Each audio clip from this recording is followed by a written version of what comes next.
Neng bapak ampun kaget. Ora arep kaget. Engko ndak malah jantunge kumat.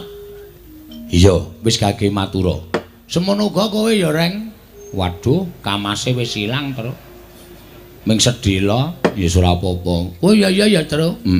Coba piye arep ngopo? Sadurunge aku ngandhakake apa wigatine to, Pak. Bapak tak suwun sing kepenak lenggah ya. Iya wis ora kepenak. Gareng ya tak suwun sing kepenak, Petro ya tak suwun sing kepenak. Pokoke digawe lomba penggalihe. Iya. Nek perlu rada maju, Pak. Soale aku ngerti nek bapak wis rada budheg. Mula nek nganti aku omong akeh-akeh wis kebacut omong bapak ora iso nampa omong aku kan percuma, Pak. Iya.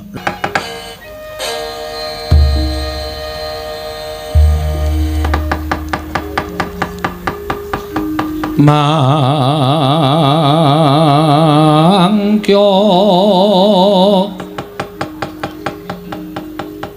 darajating praja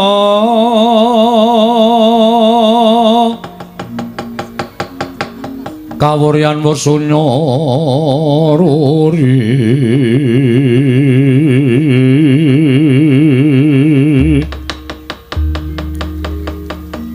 ora mangrehing ukara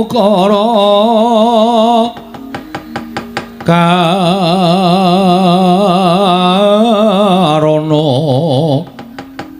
tanpa palupi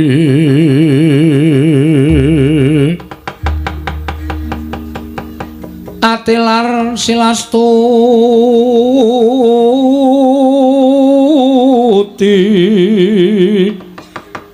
Sujana sarjana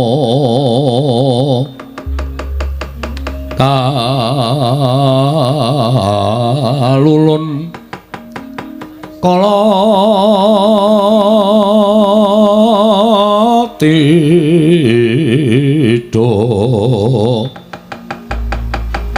tidhem tandhaning mati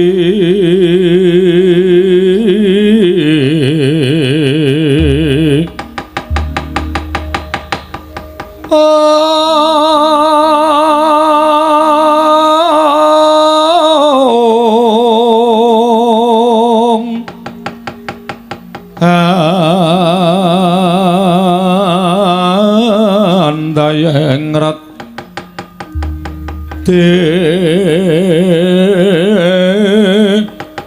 ning karuban rubedo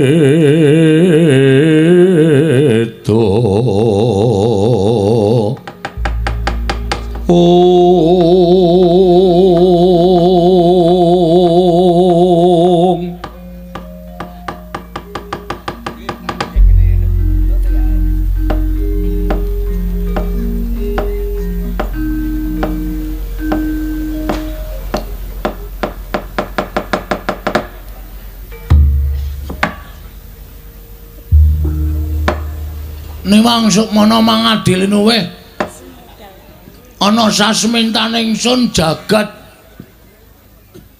jembare ora jaman wilujeng parawuhipun blegek kugek sadulita mel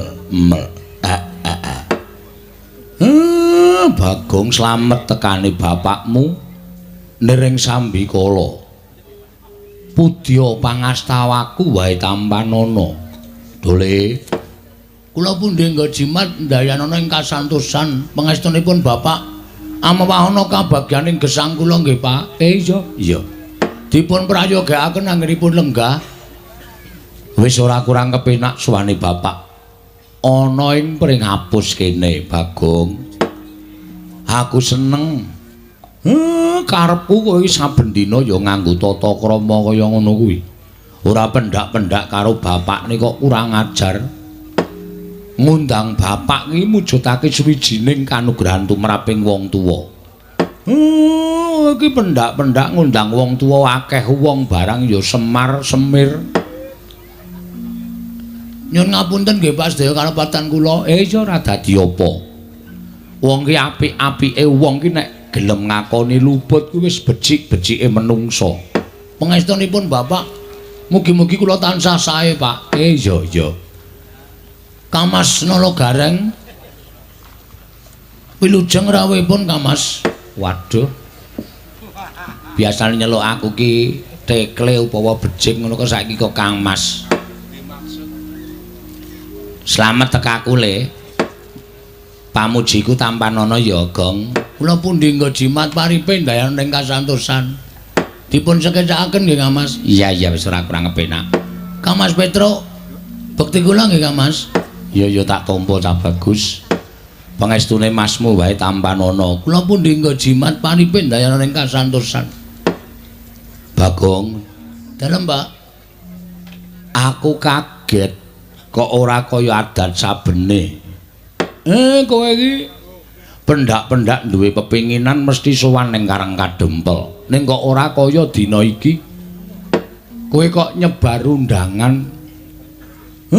Bapakmu tok paringi undangan, kaget aku.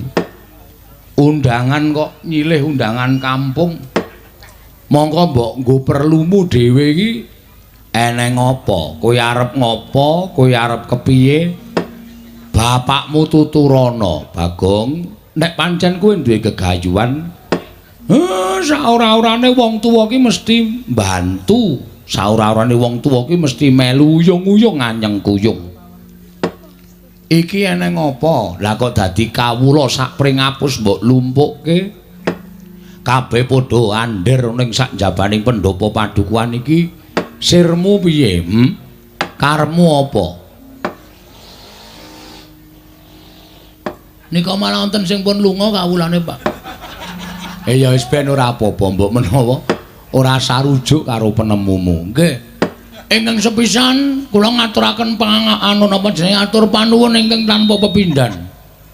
Ngersanipun Bapak Semar, Kamas Gareng, Kamas Petro ingkang sampun kepareng rawuh wonten ing sudung kula, Pak. Iya. Pripun, Pak? Wonten undhakane ta omah kula? Ya syukur. Tegese leh kuwakon kowe nyelengi kuwi wis tok lakoni. Ora nyono lah kok saiki kowe duwe pendopo. Nggih, Pak. Pangestunipun niki lipil-lipil. Iya, syukur Bagong, syukur. Ndungkap adicara ing angka kalih. Inggih menika estunipun wonten wigatos. Kula ngaturi rawuhipun Bapak wonten ing anu pundi menika pring ngapus padukuhan kula. Sepisan kula kepengin Bapak menika prisa omah kula. Merga bapakne arang-arang tekan nggen kula sing ditekani mung omahe Gareng karo omahe Petruk. Nek kon rawuh teng nggen kula niku sok males. Merga akeh kewajiban. Mula dina iki tak selake tekan kene iki jane karepmu apa, sirmu piye? Niku jane bener, Pak. Kula tak rasah basa wae ya Pak, angel banget ya sak karepmu. Iki jane pancen bener, Pak. Bapak tak aturi rawuh mrene iki aku areng ngaturake gegembolaning rasaku. Kok kaya wigati temen iki. Bagong kok ngaturke gegembolaning atimu ki wigatine apa? Ning Bapak ampun kaget. Ora arep kaget. Engko ndak malah jantunge kumat. Iya, wis kage matura. Semono uga kowe ya, Reng. Waduh, kamase wis ilang terus. Ming sedhela ya ora apa-apa. Oh iya terus. Coba piye arep ngopo? Sadurunge aku ngandhakake apa wigatine to, Pak? Bapak tak suwun sing kepenak lenggah ya. Iya wis ora kepenak. Gareng ya tak suwun sing kepenak, Petro ya tak suwun sing kepenak. Pokoke digawe lomba penggalihe. Iya. Nek perlu rada maju, Pak. Soalnya aku ngerti nek bapak wis rada budheg. Mula nek nganti aku omong oke-oke wis kebacut omong bapak ora iso nampa omong aku kan percuma, Pak. Iya. Rada maju ra apa-apa, lincake digeret. Iya. Matur nuwun, Bagong, matur nuwun. Mengko nek aku omong nek ana nom-noman sing padha ngaturi unjukan daharane ngarepe bapak monggo diselenggarake kanthi sak merdekaning penggalih ya, Pak. Iya. Apa kowe iki ndapuk Sinoman barang? Welo. Padake cah tipis. Piyai semene ya sugo kabeh, Pak. Iya. Lah kok urung metu-metu, urung tuku. Oh, urung tuku kok domongke ora. Sabar. Wong sabar iki jembar penggalihe. Iki ngene ya, Pak. Aku kuwi duwe niat, Pak. Duwe niat apa? Aku kira dadi pengareping kampung. Saora-orane arep anakmu kaya ngene iki anakmu iki dukuh. Heeh. Lah iki jane aku ora wis rampung le dadi dukuh, mergo aku wis nyelekke pakaryanku iki. Aku iki wis tuwa, sing enom-enom kuwi wis isih luwih pinter, iso tumangkar pikire, iso luwih dadi jalaran pedukuhan Pringapus iki maju. Iya. Wong ki nek wis ngrumangsani ora iso mikir, awake wis kendhu, ragane wis nglokro. Kuwi ora usah dadak kudu tetep budidaya ning diselehke luwih apik mengko sing enom-enom sing bakal ganti kuwi malah luwih prayoga. Ha ning kocapa ternyata wong kene ya ora ana sing gelem genteni aku, Pak.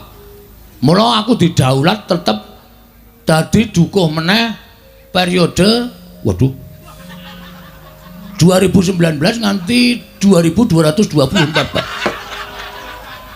Suwe men. Ya karang duka ki suwe. Iya, ora apa. Bareng ngono aku terus duwe ide. Gandeng kawula sak pedukuhan Pringapus ki pancen setuju aku dadi dukuh. Tur to nek aku dadi dukuh ki wis ora ana kerusak, ora ana keramaian, ora ana regejegan, kabeh padha sayuk rukun manunggal tetunggalan. Apa sing tak dawuhke iki mesti dadi leksanane. Ayo, Cok, ayo Mas, ayo Dik. Pendak seminggu ayo padha resik-resik saluran kali do diresiki kabeh. Mula bapak mesti gumun mlebu dusunku kene iki rak ketok resik to, Pak. Wadah uwohe kabeh tak padha, tak cet. Ora ana wong wani mbuang plastik sembarangan, ora ana. Mergo nang pedukuhan Pringapus kene iki nek nganti mbuang sampah sak penake dhewe mesti entuk hukuman. Didenda karo masyarakat. Wis dadi pasur-sarsurjas apa, Pak? Alon-alon. Kalang cangkeme kekambane. Pasarujukane kawula. Iya. Kali-kali ya resik. Beh, aku liwat kali sing arep mlebu nang kene mau lah kok dadi saiki bening. Uwuh-uwuh do diresiki. Ngono. Ora entuk mbuang uwuh sembarangan, kudu nang nggone. Lah uwuh mau dimanfaatke karo para kawulaku. Kuwi didadekke pupuk, uga ana sing didadekke srana iso dadi wujud geni sing iso nggo godhog wedang. Weh. Lah kok malah mletik. Pikiranmu malah tekan semono. Sing mikir dudu aku mung melaksanakan. Sing mikir ya para-para nom-noman sing pancen pinter-pinter. Pendidikane dhuwur-dhuwur kuwi tak salurke, tak sampaikan ke masyarakat saiki wis dadi sing kepenak. Iya. Kaline resik to, Pak? Mula aku nggone kena tulisane pinggir kali kae saiki wis do ngerti karo kahanan lingkungan sing kudu resik. Kawulaku ora ana sing padha BAB nang kali iki wis ora ana, Pak.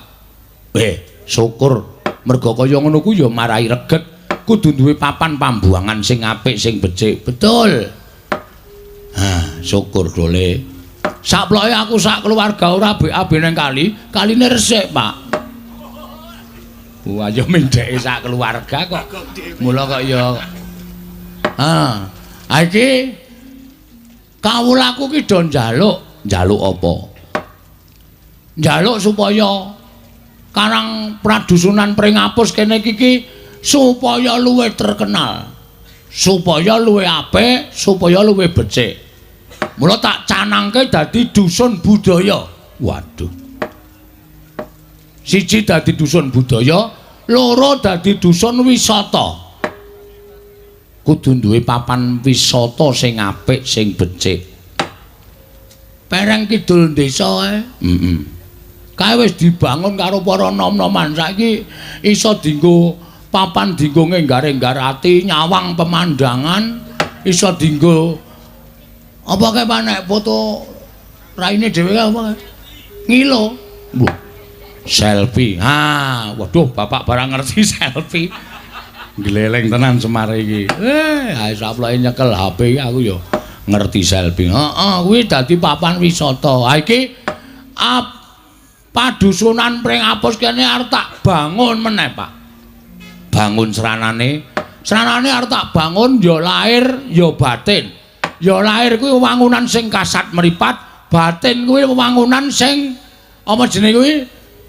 Pembangunan batin kuwi pembangunan morale para kawula. Niatku pancen ngono.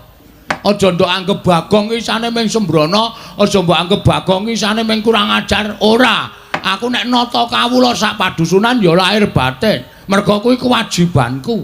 Wah. Ora nyono. Lah kok dadi kowe malah pinter beda karo kakang-kakangmu. Kakangmu ki ya dadi pengareping padusunan ning kok dusune saya reget, saya sakarepe dhewe. Tergantung SDM, Pak. Gareng karo Petro ya SDM rendah. Nek Bagong ki SDM nun sewu arep meng kaya ngene, ning iki uteke utek insinyur, Pak. Mula ora aneh aku ki duwe ide-ide yang cemerlang sing iso memajukan padusunan. Syukur. Ngene ya, Pak. Aku tak matur. Ya. Matur gage. Kowe kandha karo aku mengko nek aku nek iso tak bantu karo kowe. Dene ora iso, wong tuwa ki ya isane ming bantu donga. Waduh. Nek ming bantu dongae kene ombyokan, Pak. Kawulaku kabeh do ndonga kabeh. Aku iki ndonga ora tau kabul. Ndongake aku ndongake gareng ndongake Petro iya. Ken mbiyen rekoso terus ora tau ana kepenake. Aja sembrono. Dungane bapak kuwi mandi. Tak suluk sik ya, Pak. Iya. Hendra ingkang puspita rum.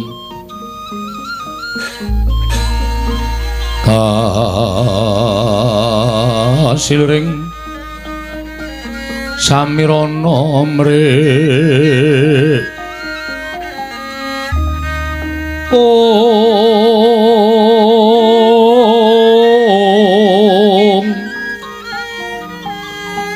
Sekar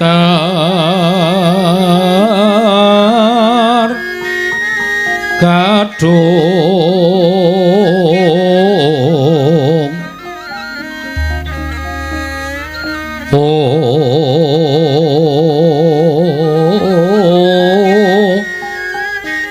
ngas gandanyo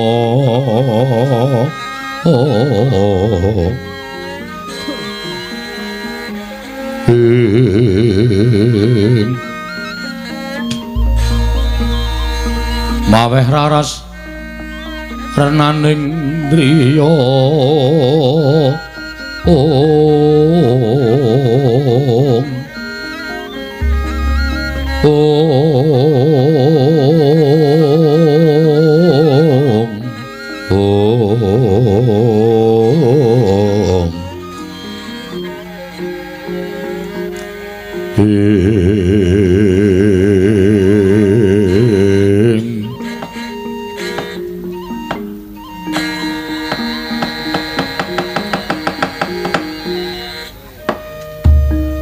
Nah, baleni omong aku ngarep mau, Pak. Nek wewangunan lair ki gampang. Anggere para kawula padusunan ki padha sayek manunggal tetunggalan tunggal cipta rasa karsa lan karyane. Sing jeneng bangun apa-apa ki barang sing abot dadi enteng, sing angel dadi gampang. Kuwi nek kabeh disengkuyung dening para kawula. Lah, syukur dene apa sing tak jangka kuwi iso kasembadan. Iya. Dalan-dalan ning omahku ning pedusunanku ya kabeh tak cor. Ora kok nyuwun pambiyantuning para Pandhawa sing dadi juragane awake dhewe ning kabeh swadaya. Kawula urunan sing mampu urunan semene ya semene, sing luwih akeh ya ditampa. Mengko digarap bareng-bareng kuwi pembangunan lair ketoke wis mlaku kanthi rancak. Syukur Bagong. Aku kok dadi kleru biji karo awakmu ya. Mula aku wegah tekan pring apus kene merga pendak-pendak aku kuwi gumono ning pikiraku Bagong kok dadi pangareping para kawula. Kawulane mesti pating slebar ora karu-karuan, dusune ya mesti ora temata. Ning bareng aku mlebu kene, anak telu sing iso disawang nggone minangka dadi pangareping pedusunan kok ming kowe Bagong. Matur sembah nuwun, Pak. Kabeh iki ya merga saka nggone nggonku ora kok pikir aku dhewe ning disengkuyung tangga teparo sanak kadang mitra kawruh. Iya bener. Sateruse. Nah, sing arep tak dandani iki batine para kawula, Pak. Batine piye para kawula?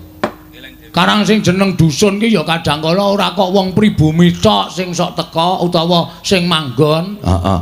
Ning pancen kadangkala nuwun sewu. Ya ana pendatang tegese wong saka liyan daerah sing mlebu ning padusunanku. Kadangkala wong-wong kuwi mau sosok nuwun sewu, ana sing nggawa pengaruh apik, ana sing nggawa pengaruh elek. Iya. Ha, iki kacarita dusunku ki pancen ya saperangan wis rukun wis apik, ning suwe merga ana pengaruh sing elek saka njaba kuwi. Saiki rada renggang, saiki rada ora prayoga, Pak. Mula aku duwe niat mbalekke kerukunaning wargaku ana ing dusun Pringapus. Mula aku duwe niat kepengin bangun desa Pringapus ya dusun Pringapus kene, Pak. Lah kok kowe kaya meri karo aku. Pendak-pendak Semar bangun Karang Kadempel kok saiki Bagong bangun desa Pringapus. Sing dadi lakon ya ora mung kowe tok, Pak. Aku ya iso dadi lakon. Tergantung permintaan. Nah, penjalukane kaya ngene iki piye carane supaya iso ngaturake? Mula aku pengen bangun batine para kawula supaya tetep ruket karo padusunan sing dilenggahi. Merga nek wis lenggah nang padusunan Pringapus ki Pringapus dadi bumi wutah getih, dadi bumi sing wajib didepani, sing wajib dibelani.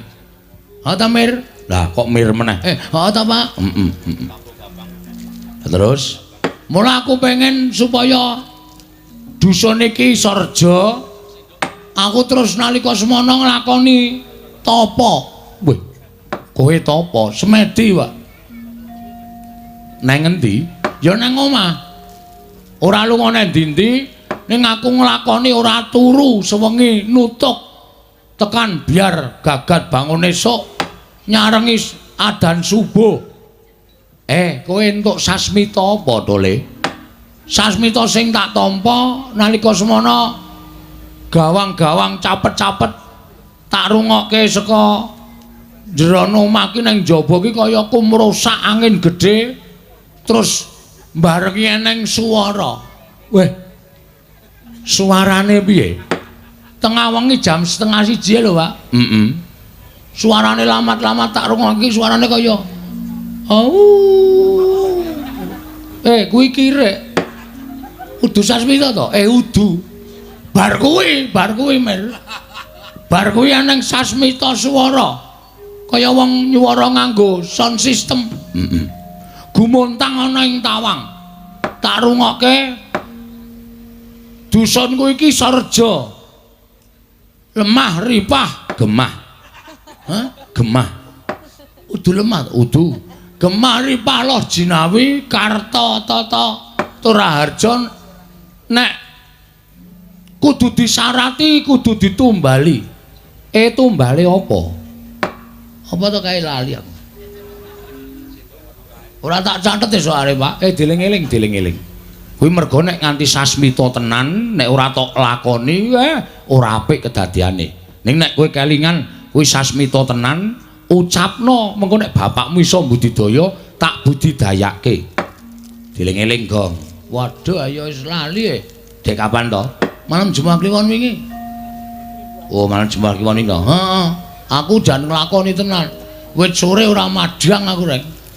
Arep maghrib ae aku ora madang, ora ngombe. Oh, ya syukur. Adate kowe nek tengah wengi iki gawe mie goreng. Ayo kuwi sore ora madang jam 2:30 gawe mie. Njuk les prihatin ki ya apa aku tak takon. Prihatin kok gawe mie. Sene nyatane ya entuk Sasmita kok. Ha iya Sasmitane apa eling-elingen. Ngono nek bapak iso bantu barang rak prayoga to, Gong. Suarane seru tur gedhe lho, Tru. Suarane sapa ya? Lah aku ora ngerti. Kok takon aku. Ngene oh ngilahing. Wah, nganggo ngilahing ki dewa. Sajake bareng karo angin kok Bathara Bayu ya? Ora, udu. Dewaning Maruta ora Bathara Bayu to, ning ketoke udu. Bagong nek dusunmu arep apik, dusunmu arep becik, penjangkamu iso kelakon. Dusunmu iku kudu tok wenehi tumbal. Tumbal apa, Le? Kewan apa piye? Udu. Apa ki jenenge? Buah-buahan to, Tumbal kok buah-buahan. Heeh, wong cebute muni buah-buahan kok. Plem pertangga jiwa karo jambu diponirmala. Gregah esuk bar subuh adus nyangking pit aku, Pak. Golek nang pasar buah ki ora ana blas. Plem pertangga jiwa jambu diponirmala ki ora ana. Nganti aku ngomong karo bakule, nek wonten kula tuku pinten-pinten kula bayar kenceng. Ning ora ana, Pak. Nah, iki bapak ki rawuh mrene tak suwuni prisa. Jambu diponirmala plem pertangga jiwa kuwi asline eneng apa ora? Tukule nendi nek ana omong aku tak nembung karo sing duwe jambu utawa sing dipelem. Nek ora entuk tak colonge. Nek syarat ki aja dicolong, Gong, ora mandi ora, ditembung sing apik-apik. Lah kok dadi Sasmita sing tok tampa kaya ngono? Eneng ora ya, Pak? Ana. Ana. Nendi kuwi? Kuwi ora gumlarane ing jagat. Lho. Ora gumlarane ing jagat, ora. Ning kuwi tukule mapan ana ing kayangan. Kayangan ngendi? Suralaya. Waduh, gale opek piye, Pak? Mongko tekan kono wae radong aku. Mongko dadak munggah gunung dhuwur banget jare. Iya. Kayangan Suralaya. Kuwi sing duwe Bathara Guru. Kuwi dhaharaning para dewa. Dewa iki ora mangan sega, ora mangan beras. Ning pangane wujude jambu diponirmala, pelem pertangga jiwa. Terus aku saiki tak takon, kuwi piye carane njaluk kuwi, Pak? Kuwi ora gampang, kuwi angel. Ya nek Bathara Guru kuwi ngeparengake, nek ora ayo. Lah arep piye arep njaluk? Wong sing duwe panguwasa Bathara Guru. Ya nek diwenehke, nek ora rak malah cilaka to nggonmu bakal mbangun pringapus kene iki ora bakal kelakon. Lah nek nganti aku ora kelakon aku wirang no. Isen aku pengareping para kawula wis dipasrahi, iki wis mathuk, wis sarujuk. Wong sak padukuhan masrahke karo aku, kok nganti ora kelakon gaya. Pelem pertangga jiwa karo jambu diponirmala. Ayo isen aku mir. Mir meneh, Pak. Piye wis gayangno? Ha saiki ngene. Aku tak takon karo kowe. Jare kowe iki dewa, Pak. Hah? Pak, jare kowe iki dewa. Biyen aku dewa, ning sadurunge wujud kaya ngene iki pancen aku dewa. Mbok kowe sing munggah nang kayangan. Bantu karo anakmu Bagong. Terus kowe nembung karo Bathara Guru. Ora tepung karo Bathara Guru. Ombyaking kawula pringapus ki do ngandhake Semar ki dewa. Ketoke kae disawang pusaka isa kandha, jimat sing bisa jengat, ngucap. Ngawur. Jimat sing iso ngucap, ya. Ya sing do ngomong pancen kaya ngono kuwi. Ning aku ora rumangsa dadi kaya ngono kuwi. Ora usah sok ngapusi kowe. Nek pancen kowe dewa, kowe munggah ning kayangan. Nek kowe ora iso munggah ning kayangan, ora iso mituruti penjaluke anak. Gunane apa kowe disebut Sang Hyang Ismanta? Ismaya. Wis ora ana gunane, percuma. Terus dewa-dewa apa kowe? Aja nyengeni karo bapak. Aku nang kayangan iki mbiyen wis suwe. Ning ora wis tau. Wis. Saiki aku tak takon sik. Kowe kok dadi wong kere ngene critane piye? Bagong malah njur njaluk crita bapak iki piye to? Ayo critakno, mengko nek kowe gelem crita tak nei korupsi. Apa, Gong? Kuwi lho jalan keluar solusi. Oh, heeh, solusi. Kuwi senengane sok kepengin modern omongane ora tau pas. Tak nei solusi. Wis wis. Kowe tak omongi ya Bagong. Gareng Petruk. Sedelo aku tak crita men adimu ki lega. Ha ya ngene ra ndak malah ngamuk bocahe matane wis abang ngono. Aku yang nggere mataku abang siji ngamuk loro ngelih, Pak. Lho. Guys, cerita. Ya. Biyen kuwi bapakku jenenge Sang Hyang Tunggal. Sang Hyang Tunggal? Berarti kuwi anak dewa. Anak dewa. Sang Hyang Tunggal saiki isih? Ya isih. Wah lah. Aku mbok ketemu Eyang. Eyang sapa? Eyang Tunggal. Wis rasa ketemu eyangmu ndak malah ngisru-ngisru eyangmu. Pokoke kowe tak critani aku anak Sang Hyang Tunggal. Biyen ibuku kuwi nglairake ora wujud menungsa, ning wujud endhog. Lho. Endhog? Katutan telek ora, Pak? Kok takonane kok. Biasane kan ana templekane sithik-sithik ketok reget-reget kae. Ora, kuwi resik. Gedhe, ya gedhe. Edan. Terus endhog kuwi mau mbabar dadi wong telu. Wong telu sapa wae? Kulite dadi makmu gedhe. Makmu gedhe sapa? Togok Tejo Mantri kae mbiyen jenenge Bathara Tejamaya. Terus putihane dadi aku Sang Bathara Ismaya. Kuninge digoreng? Ora. Kuninge dadi Bathara Manikmaya. Sing dadi Bathara Guru kae. Mula tuwa dhewe Tejamaya, nomor 2 Ismaya, nomor 3 Manikmaya. Lah, bocah telu kuwi sing serikan aten ming makmu cilik Manikmaya. Kuwi serikan aten karo aku, karo Kakang Tejamaya ki sok ora cocok batine. Mula nalika semana aku janjane ming gojek karo Kakang Tejamaya. Aku ming ngetokake keprigelanku lan kasantosaning Kakang Tejamaya padha regejegan, padha gelut. Ning jane ora gelut, ming nyoba kasekten. Dening Manikmaya, makmu cilik dilaporke karo bapakku, ya bapakne Manikmaya Kanjeng Rama. Menika Kakang Tejamaya kaliyan Kakang Ismaya sami regejegan, sami rebut kepengin dados dewaning para dewa, nalindraning para dewa lenggah wonten ing Suralaya. Sang Hyang Tunggal bapakmu nesu modar. Terus aku didukani karo Kakang Tejamaya.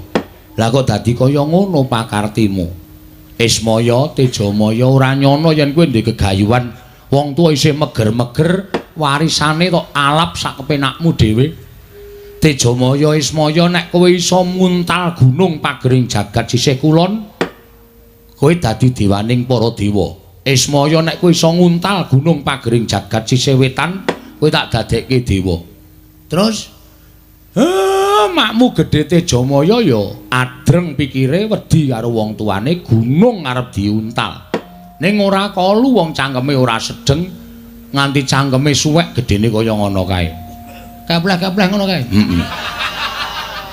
Mergane ra iso nguntal gunung ra iso. Lah kok kowe ora cangkeme ra suwek, cangkemmu kuwi ora. Tutuk. Karo bapakne kok nyangkem-nyangkemke. Mergo aku nganggo igo. Igo gunung pagering jagat sewetan tak serot.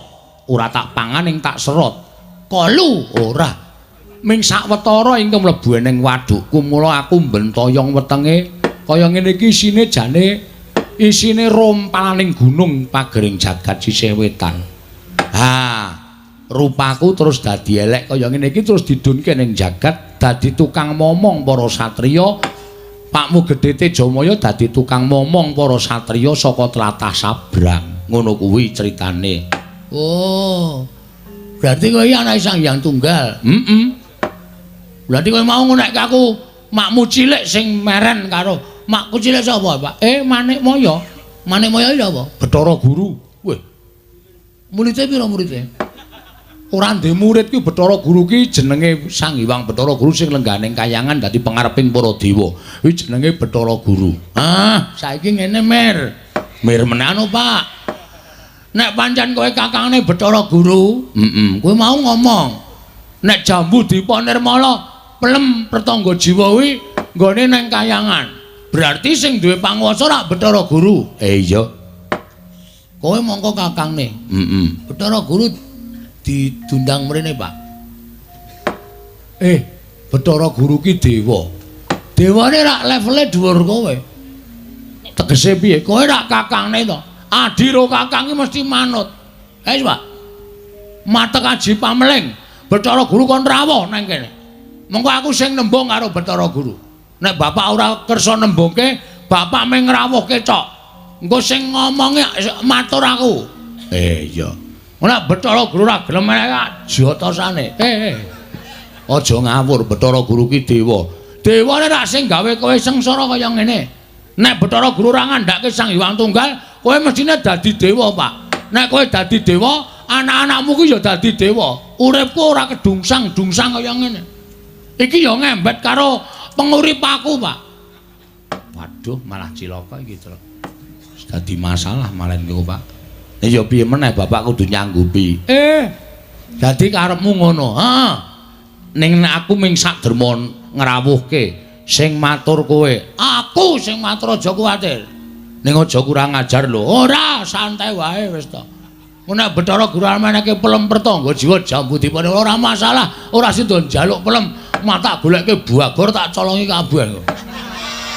Ki malah nekat ora.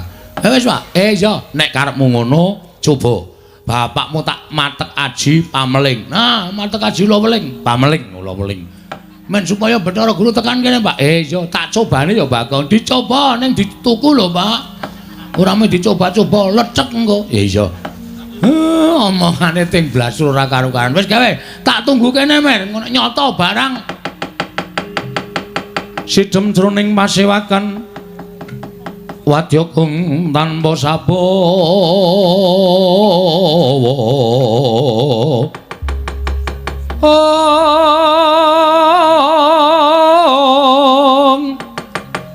Nalindra Bekmarwa sing sang Katri Gumulung. Katri Gumulung mangrempak ing wadya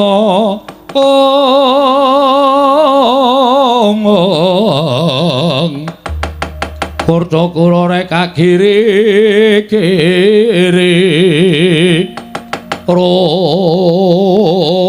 Ranggana magawiya gelar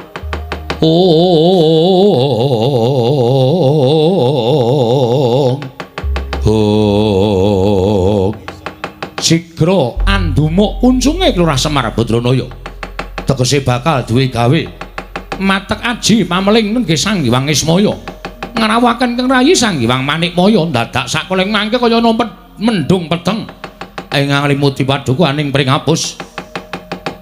Saknalika ana kilat ingkang nyigar punang mendung temah biar surating Sang Hyang Pratangga Pati. Nyareng itu medhaing Sang Hyang Pikulun jagat giri pratingkah ya Sang Hyang Jatimurti ya Sang Hyang Bathara Guru. Honyang Madyapada prapteng padukan pringapus kaget kadrakasan Sang Hyang para kawula wau.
Sinongwati jagat kinari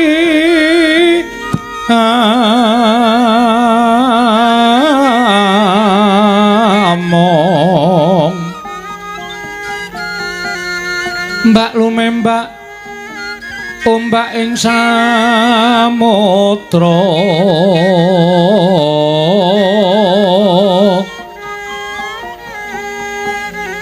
ae ana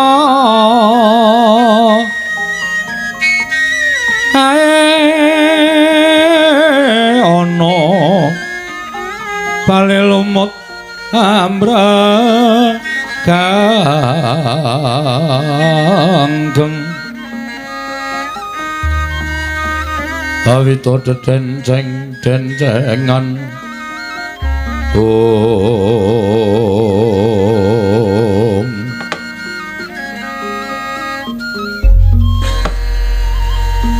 Mas Tunama sidam sekaring bawana langgeng Kakang Ismaya ndadosaken kejut raos sing manahipun ingkang rayipun Manikmaya dene kraos batos kula tinimbalan dening Kakang Ismaya wonten ing papan mrigi Kakang Semar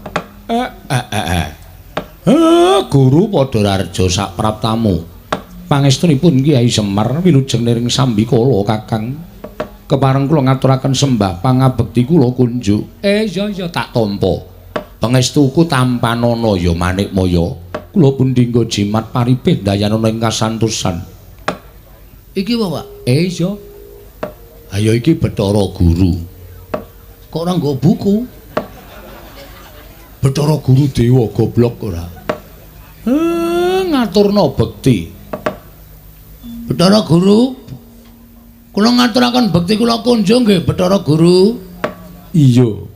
Ulun tampa. Pangestu ulun tampanana. Jenenge ulun apa Bathara Guru, Pak? Hah? Jenenge ulun apa Bathara Guru? Ah kok ulun piye? Aku ngaturke bekti kok ulun tampa. Pangestu ulun tampanana. Engko gawe ganti jenenge.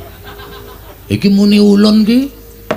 Ulun ki nek basa kadewatan aku. Tak tonyo modar kowe. Kowe barang ulun, ngono apa piye maksude? Ora, ulune aku, gareng kae nek nyebut awake dhewe ya ulun. Oh ya wis paham aku paham wis. Nggih. Ulun tampi Bu Kulun. Kok ulun ki aku barang berarti ya ulun to. Nek kowe ya kowe. Kuwi basane dewa kok. Wah iki engko suwe lho terus iki engko nek ora digenahke Bagong ki cah ora paham. Pangestunipun Bu Kulun kula tampi bekti kula kunjung nggih Bu Kulun. Iya Bagong ulun nampa karya bombong tias ulun ora liwat. Nggon ulun prapta ning dusun Pringapus sayekti nampa wisiking Kyai Ismaya. Nun nggih Bu Kulun. Bu Kulun bekti kula kunjung. Iya nala garing ulun nampa. Bu Kulun bekti kula kunjung. Iya Petruk ulun tampa.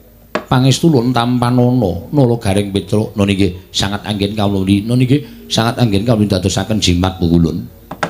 Kakang Semar piye wonten menapa dene sing ngandika Kakang nimbali dhateng Kang Rayi menapa badhe wonten dawuh saking Kakang Ismaya sing gedhe atimu ya Guru aku njaluk ngapura anane aku ngrawuhake kowe iki jalaran aku nampa pamotahe anakku Bagong.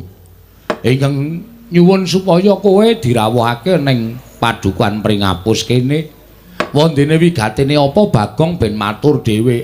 Mengko aku ndak kleru. Wis tole matura. Bu Kulun Bathara Guru wis rawuh eneng kene ndang cekat-ceket aturna apa wigatine. Bagong, dalem Bu Kulun. Ana wigati apa dene kita nyuwun tulung kelawan wong atuwa kita ngrawuhake panjenengan ulun. Sepisan kula ngaturaken sembah bekti kula kunjung nggih Bu Kulun. Iya Bagong ulun tampa. Angka kalih anggen kula nyuwun tulung dhateng Bapak Semar supados ngrawuhaken panjenengan menika astunipun kula menika namung kepengin nuruti dhateng pikajengan kula. Bu Kulun prisa piyambak to. Kula menika dados pangareping para kawula sak padusunan Pringapus mriki papan panggenan kula. Andilala kula niki kok duwe rencana utawa duwe gegayuhan kepengin bangun padusunan Pringapus. Iya. Nanging nalika semanten kula pikantuk sasmitaning gaib ingkang dumeling wonten ing Karna bilin padusunan kula menika badhe reja, mulya, ayom, tata titi tentrem, gemah ripah loh jinawi, ya lahir ya batin. Waton dusun kula menika nuwun sewu mbetahaken tumbal. Tumbali apa Bagong? Ngendikanipun dewa ingkang sampun paring wisik dhateng kula, tumbalipun menika mboten sanes namung kejawi setunggal pelem pertangga jiwa jambu dipa nirmala. Ngendikane Bapak pukulun sing nandur. Ulun ora nandur nang wis tukul dhewe. Oh liar. Iya. Tumbuhan liar. Ngendikanipun menika dados daharanipun para dewa. Iya Bagong dadi daharaning para dewa, mula dewa ora ndahar sakliyaning pelem pertangga jiwa lan jambu dipa nirmala. Kuwi wis dadi panguripaning para dewa. Wondene unjukaning para dewa mau winastan tirta amerta ingkang dadi jalaran kena lara luput ing pati Bagong. Wah, lah nek ngoten nyata. Iya. Lah gandeng sampun nyata. Mila kula nyuwun dhateng Paduka Pukulun, kula nyuwun supados samangke paringana wujuding menapa menika jambu dipa nirmala kalih pelem pertangga jiwa setunggal kemawon badhe kula dadosaken tumbal wonten ing Pringapus mriki. Upami disade reginipun pinten kula nderek. Nek mboten disade namung dipun paringaken malah kepasang yogya katujuhe nginu kula ngaturaken panuwun ingkang tanpa pepindhan Pukulun. Wondene Pukulun mboten maringaken ayo nyuwun pangapunten. Sampeyan ngerti dhewe watake Bagong. Bagong nek ora kelakon sediane aja kok menungsa lumrah. Dewa wae kula ora wedi. Arep tangan sampean papat. Nek upama gelut sampean mesti urek. Iso nyekeli kula nganggo tangan papat ning kula mboten wedi. Nun ngapunten lho Pulun karena ngomongane anake Semar Siragil niku kaya ngeten iki sak penake dhewe. Iya ora dadi apa Bagong. Nggih, mula panjenengan ratri menggalih. Maringke pelem pertangga jiwa menapa jambu dipa nirmala siji-siji napa kula nuwun sewu ana dewa tak bondo teng mriki. Waduh saiki mendem apa ya? Dewa kok ditantangi lho, Truk. Mbok ya wis ben jenengane Bagong ki nek omong sak penake dhewe kok ora tau dipikir. Engko nek kedadian rak ming njur sambatra bapak. Bagong ki rak ming kaya ngono kuwi. Ngaten mawon lantri paring dawuh. Bong pilahing. Kok malah janturan?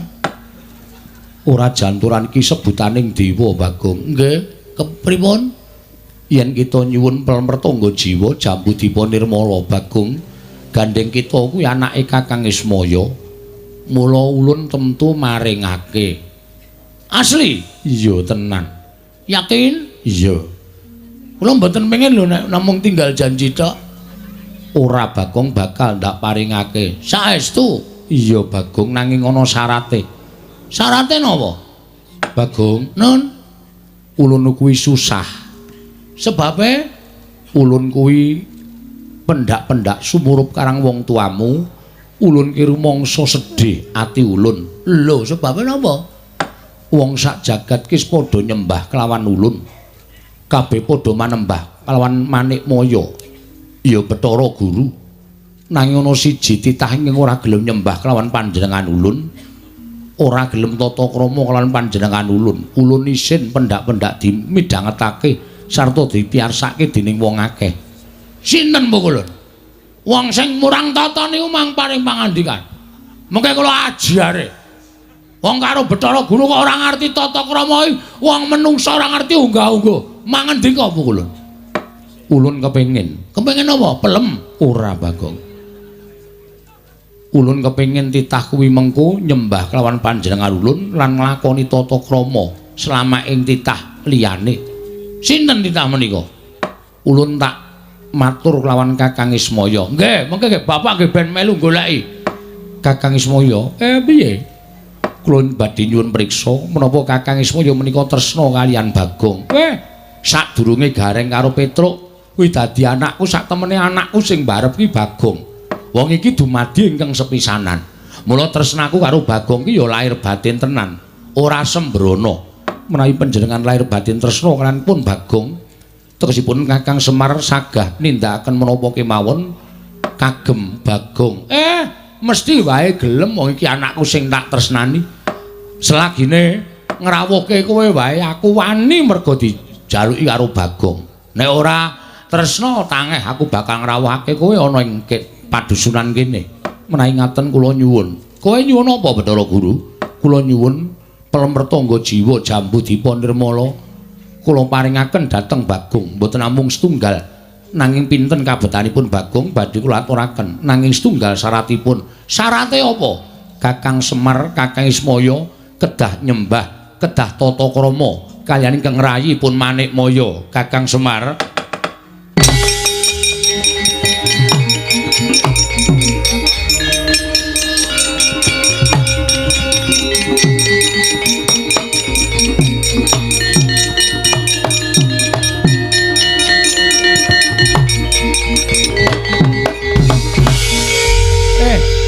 kowe kok ucul klambi iki ngapa? Kok ming katokan training. Sik, Pak, sabar, Pak. Bareng Bathara Guru muni ngono kok mak tratap atiku. Kakang Semar, syarate Kakang Ismaya kudu nyembah karo Bathara Guru, kudu tata krama karo Bathara Guru. Mula aku terus ganti salin sandangan warok. Karepmu piye? Guys, ngene iki nek ming jak gelut aku ora wedi karo sapa-sapa. Bagong nek pancen kuwi syarate aku tak nyembah Bathara Guru, aku tak tata krama karo Bathara Guru. Aja. Pak. Kowe bapak kowe. Nek bapak dipaksa nyembah karo wong sing ora wajib mbok sembah, aku ora ikhlas. Aja sayang. Iya. Aja, Pak. Nek ora kowe arep ngopo? Wis iki tak uruse, ora usah melu-melu. Aku ora nganggo pelempertangga jiwa Jambu Dipa Nirmala. Nek Bathara Guru ora maringake, ora masalah. Kowe ngerti to, aku bekas maling. Ha iya. Pak colong pelempertangga jiwa Jambu Dipa Nirmala. Aja kuwatir, ora ming siji tak bedol sak wite. Bathara Guru, lho. Bagong kok ora tata krama karo panjenengan ulun. Merga tembung sampean seklimah ning nyocok teng ati. Nyocok teng rasa. Iki bapak kula Bapak kula niku wong terhormat.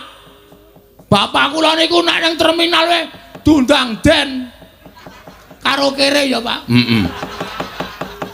Aku dadi sampean ngunekke bapak ana syarate. Ning Semar kudu nyembah, kudu tata krama karo Bathara Guru. Sampeyan iku kudu madi saka kuninge ndok. Ngono. Putihane bapak, kulite siwataga. Sampeyan iku tiba enom. Ora ana sing enom kok duwe niat sing tuwa kon nyembah, sing tuwa kon tata krama. Dewa macem apa kowe nek kaya ngono kuwi? Gong ora kurang ajar. Kowe cerewet meneng kowe. Ora nek wedi rasa melu-melu. Gong aku ming elekke. Petro bali ana. Lho kok bali piye to? Cah jire ora. Meng karo Bathara Guru wedi dumedheke tangane papat. Nek tinju terus sarunge papat nopo piye? Aku ora wedi, aku nggo sarung akeh banget. Ana sing tak plembongke barang. Bagong pancen lambene sak penake dhewe. Lah kok dadi kita malah getak-getak karo panjenengan ulun. Mergo kowe ora tata krama ru. Lho. Iki Ismaya, kowe Manikmaya, teja mayane Togok. Arep sampeyan iku dadi dewane para dewa.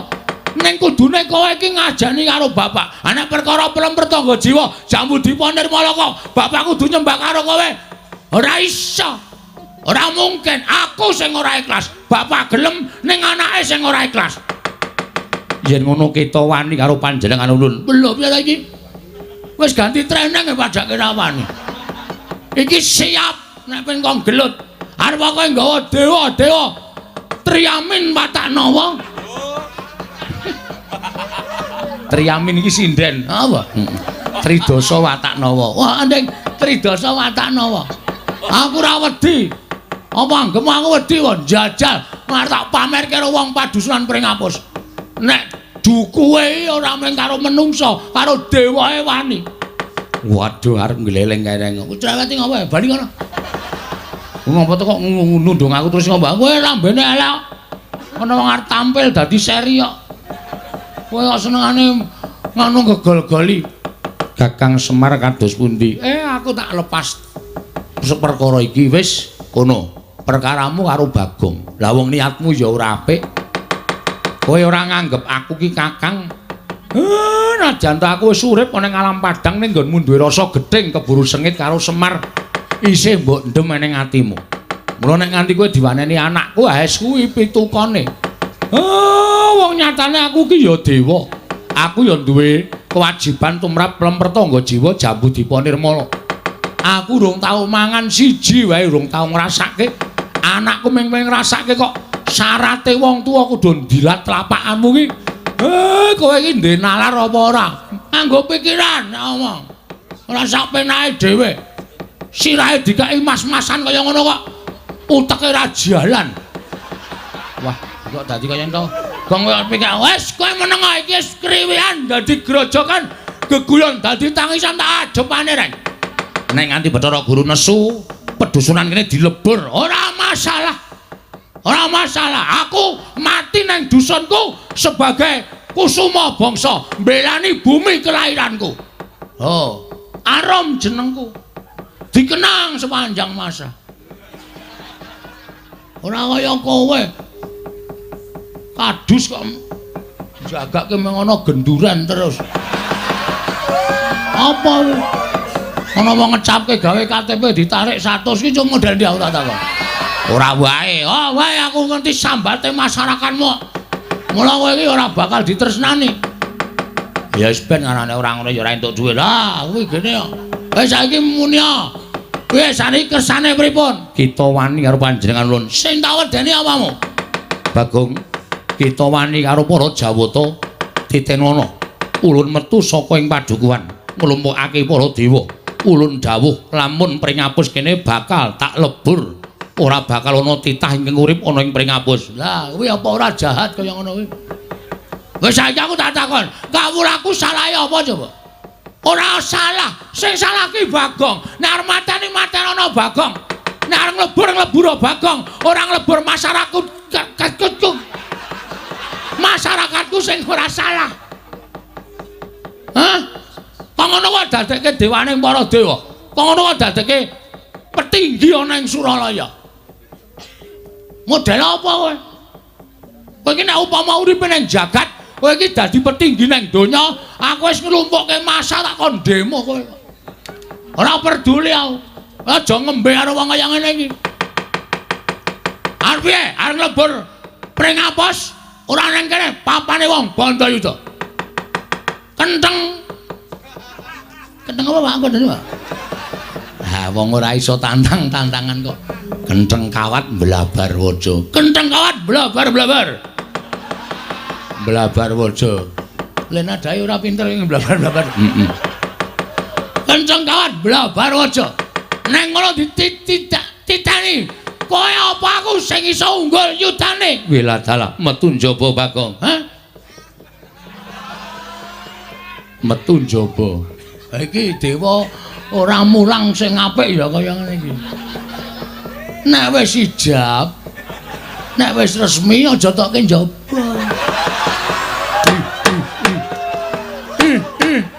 Bales malah. Sirahe ditutuki gite ora. Sampeyan ae dhewe. Ayo sampeyan metu tak tututi Bathara Guru.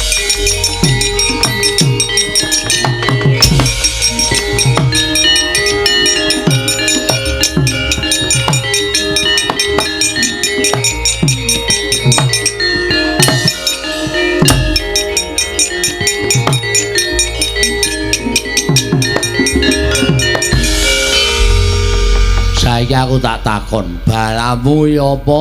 Kekuatanmu ya apa? Bathara Guru kok tok tantang? Mangkel kok. Nek ming mangkel ora ya iso dipeper to. Wong ki nek kuli ngujo mangkel kuwi bakale ora becik. Apa-apa sing arep ditindakake dipikir tuna lan batine digelar, digulung. Enjuk apa? Bathara Guru kae dewa. Wis ngerti.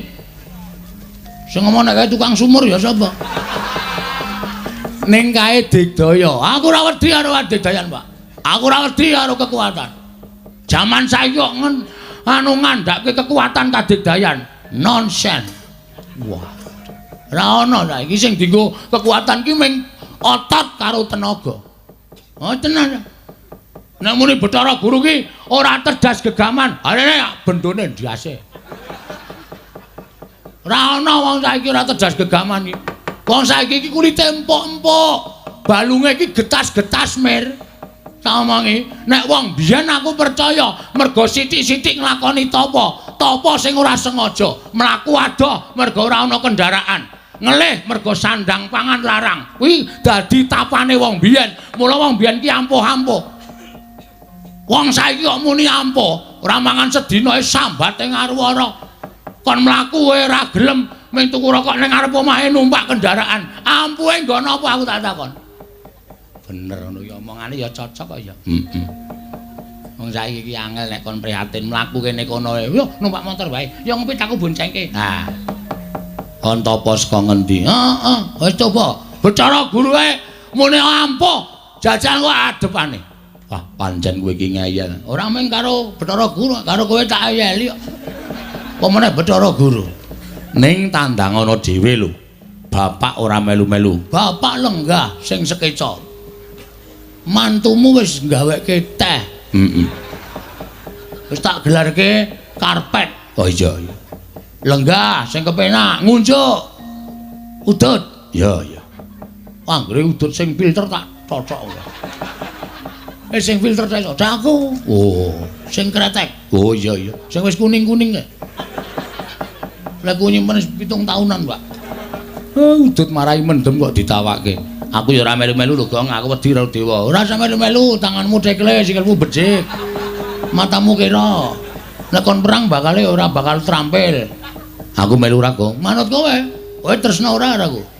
Nek kowe tresna karo aku ya ngewangi aku. Nek ora tresna ya ora sah, ora masalah, Tru. Aku ijene wani kok. Aku mati ning dusunku. Aku bangga, Tru. Nah, aku ora bakal apa gelo, aku bangga mergo aku ndepani memperjuangkan nasib masyarakatku. Oh ngono. Ora mung doteng pelirik. Wis ana Pak, ngunjuk udang. Iya. Halo, nek njaba. Ya. Ora mlebu kamarku lho, Pak. Ora. Mantumu lagi bubuk. Ora. Kok jejeri. Kok alasane kowe arep tilik putu, ayo cilaka. Ora. Aku nang ngarep TV. Weh, ana apa, Pak? Ana. Iki kotakan iki apa iki? Oh, udo kuwi. Padake TV ora. Ora duwe to, Gong. Makane aku ketinggalan berita. Rek ngarep perang ora? Ora. Ngaso? Ya. Wah, dipenakke aku. Kakangku sing tak tresnani. Bentuke kaya ngono. Angel lho golek kakang bentuke kaya ngono awake ting cethuki. Guandem watu sirahmu mutar kowe. Dar, iya. Ora rebutan. Heeh. Gareng pisan sok rebuti ngene bapak. Reng ngene bapak ora direbuti lho, Bang. Ora. Mangan saknane. Iya. Segane ndi, Bagong? Ayo kuwi meng sak gegem kuwi. Didom sing adil. Diokaile mamah ora wareg.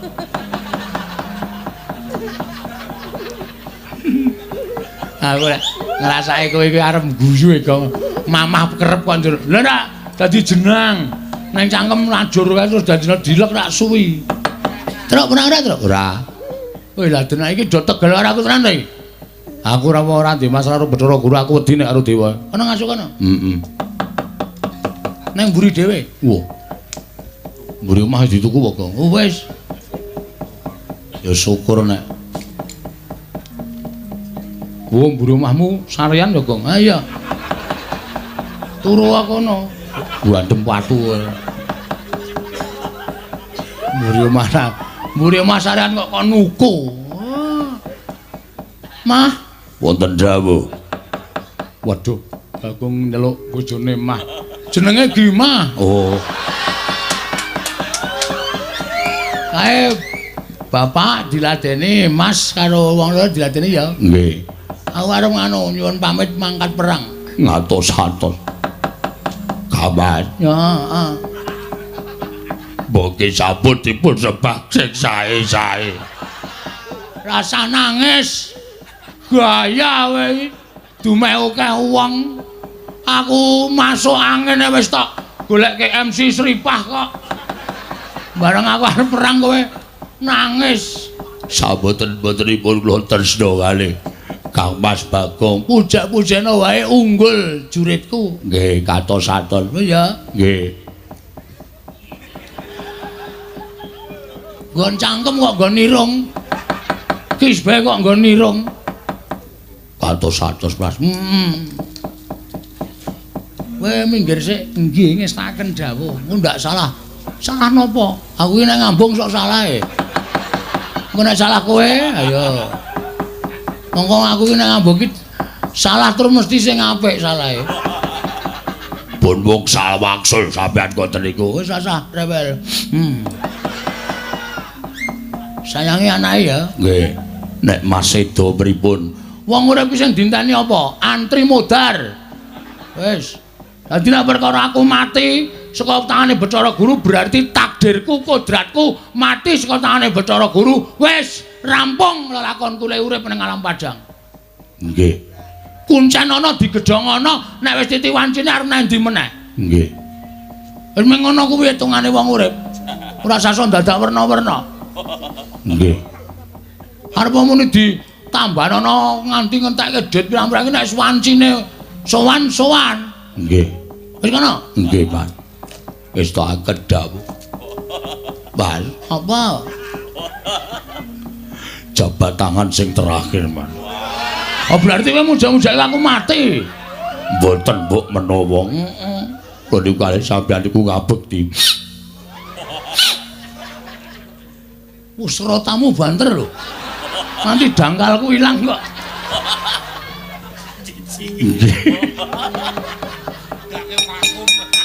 Wis ya? Nggih. Aku jane ya semedhot ning piye meneh karang ya jeneng kewajiban nek ora ngene masyarakat aku ora maju. Nggih. Nggih, Mas, ngatos-atos Ya. Ya wis. Wis kana gerono. Nggih. Hei. Wonten apa?